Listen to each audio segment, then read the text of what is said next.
બાએ કમર ખખડાવ્યું. વાણિયો તો વાટ જોઈને બેઠો હતો.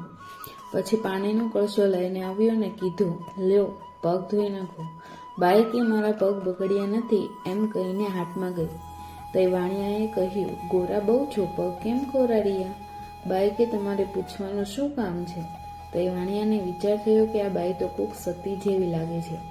પાસે જાતા તાપ લાગે છે, એનું કારણ શું?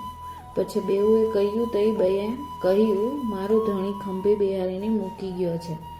તઈ વાણિયો બોલ્યો, તારા ધણીને એવું કેમ સૂઝ્યું કે પારકા પુરુષ પાસે મૂકવા આવ્યો? બાઈ કે એ વાત તમારી જાણવાની નથી. તઈ વાણિયાને દીનતા આવીને પગમાં પડ્યો. હવે તું મારી ધર્મની બેન છો ને મારો અપરાધ માફ કરો. મારામાં ધર્મ આવે એમ કરો. હું તો તમારો સદાનો ગુલામ છું. ઠાકરસિંહ, આ વૈષ્ણવના ધર્મ. જીવોભાઈ ધોળાવાળા સાખી કહેતા તેમાંથી મને અડધી યાદ છે. પીઠ ફાટી સો કહા ભયો, હિયો ફાટત કછ ઓર. એટલે દીકરા, ધર્મ તો માથા હાટે છે. એક ભગવતીએ ગાયું છે કે પ્રેમ પંથ મેં પગ ધરે ફેરત કરતે હે લાજ, નારાયણ નહીં નહીં બાતન કે મહારાજ.